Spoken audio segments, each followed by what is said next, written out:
Hacking has increasingly become what governments consider a legitimate investigative tool. They use the same methods and techniques as criminal hackers. And what this means is they will try to remotely take over your device. Once they do this, by detecting a vulnerability in the software that your device runs, such as Apple's iOS or Microsoft Windows, they can craft a special kind of attack code called an exploit. They then launch this exploit at the vulnerability on your device, which allows them to take total control of the device. Anything you can do on that device, the attacker, in this case the government, can do.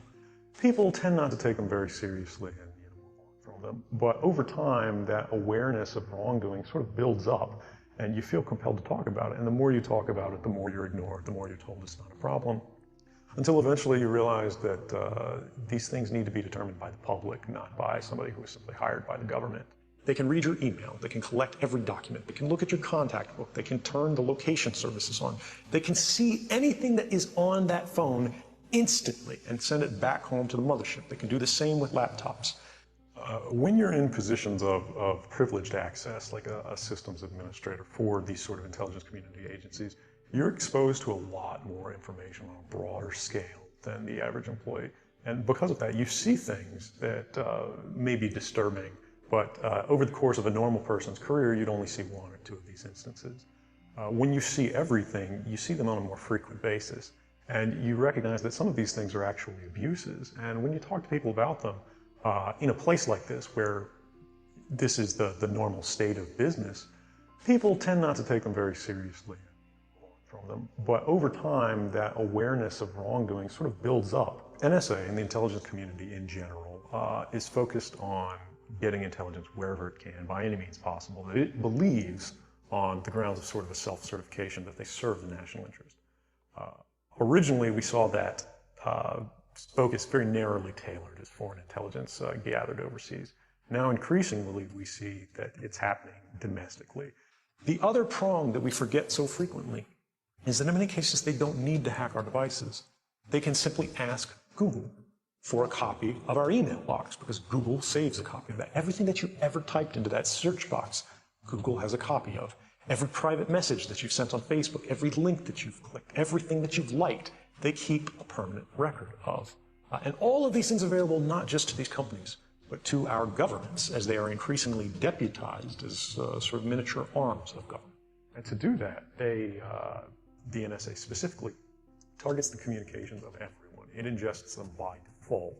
It collects them in its system, and it filters them, and it analyzes them, and it measures them, and it stores them for periods of time, simply because that's the easiest, most efficient, and most valuable way to achieve these ends.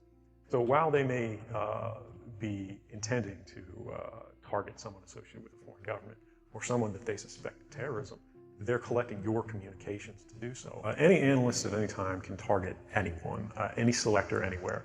Where those communications will be picked up depends on the range of the sensor networks and the authorities that that analyst is empowered with. Not all analysts have the ability to target everything.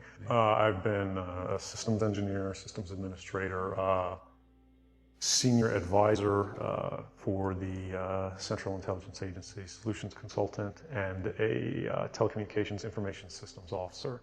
But I, sitting at my desk, certainly had the authorities to wiretap anyone, from you or your accountant to a federal judge to even the president if I had a personal email. If you can do it, they can do it. It is trivial to remotely turn on your microphone or to activate your camera, so long as you have systems level access. If you had hacked someone's device remotely, anything they can do, you can do. They can look up your nose, right? They can record what's in the room. The screen may be off as it's sitting on your desk, but the device is talking all of the time. I don't think that's especially surprising. There was a story published in the New York Times, actually reporting on a study in February of 2018, and it was also done in the Washington Post a few months prior to that, about the record of electoral interference. And they looked at the history of Russia and the Soviet Union and electoral interference by intelligence agencies. And they found, I think, 36 different cases of electoral interference over roughly the past 50 years.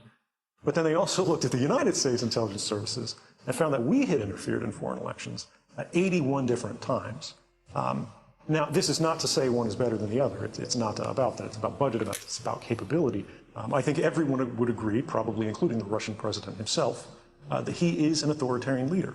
I think the Russian government broadly does not have a good record on human rights, and that hasn't changed. I think that the public is owed an explanation of the motivations behind the people who make these disclosures that are outside of the democratic model. When you are subverting the power of government, that's a fundamentally dangerous thing to democracy.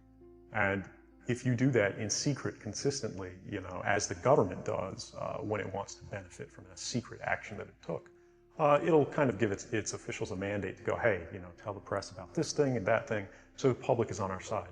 But they rarely, if ever, do that when an abuse occurs. That falls to individual citizens. But what we do see from this is that what happened in 2016 actually was not unusual from the perspective of intelligence agencies. This is what they believe they are hired to do. What we have to do is find out how to secure our systems against the attacks that we know are inevitable. But they're typically maligned. It becomes a thing of these people are against the country, they're against the government. But I'm not. I'm no different from anybody else. I don't have special skills. I'm just another guy who sits there day to day in the office, watches what's happening, and goes, this is something that's not our place to decide. The public needs to decide whether these programs and policies are right or wrong. I was intentionally charged, as every major whistleblower in the last decades has been, with a very particular crime. This is a violation of the Espionage Act of 1917. And this is a law that is explicitly designed to prohibit a meaningful defense in court.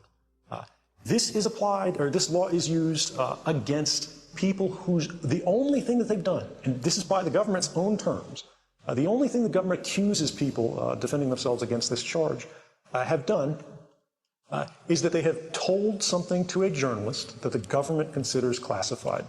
And I'm willing to go on the record to defend the authenticity of them and say, I didn't change these. I didn't modify the story. This is the truth. This is what's happening. You should decide whether we need to be doing this. That is the whole of the crime. They don't consider whether it was good or bad. They don't consider whether or not it caused harm. Simply, did you tell something classified to a journalist? If you did, the jury is not allowed to consider. In fact, they're explicitly forbidden from considering why you told journalists. They are explicitly forbidden from considering, did it result in a public benefit, right? Did it further the public interest? Instead, they simply say, did you tell a journalist something classified? So I am not, if I had stayed in the United States, and my good friend Daniel Ellsberg, by the way, has told me that I was right not to stand and wait for an inevitable arrest, because the laws and the way they're enforced today is not the same as the 1970s when he came forward with the Pentagon Papers. You can't come forward against the world's most powerful intelligence agencies and be completely free from risk, because they're such powerful adversaries that no one can meaningfully oppose them. If they want to get you, they'll get you in time. I would not have received a fair trial. There would not have been much of a trial at all. I would only have received a sentencing. And the question there is, what message does that send, whether you like me or not? I could be the best person in the world, I could be the worst. I could be, rendered by the CIA, I could have people come after me, or any of their third-party partners. They work closely with a number of other nations. Or, they could pay off the triads, or, any of their agents or assets. We've got a CIA station just up the road in the consulate here in Hong Kong, and I'm sure they're going to be very busy for the next week. And that's a fear I'll live with. I've always been something of an indoor cat. My life since I was a child has always been mediated by a screen. That's by choice. So not much actually changes in my day-to-day, whether I'm living in New York or Berlin or Moscow. In terms of my work, which a lot of people are curious about, this, I think, is a polite way of people asking, do you work for the Russian government? Do you accept money from the Russian government? Are you living in Russian government housing? Are you in a bunker? Are there guards? And of course, the answer to all of these is no. No, I'm not. No one will ever know about it because it's classified. It's obviously the easy answer. And maybe Barack Obama honestly did want to get to this later. But what we can say today is, for all the good that may have been done in that White House, this is an issue where the president went through 2 full terms and did not fix the problem, but in fact made it worse.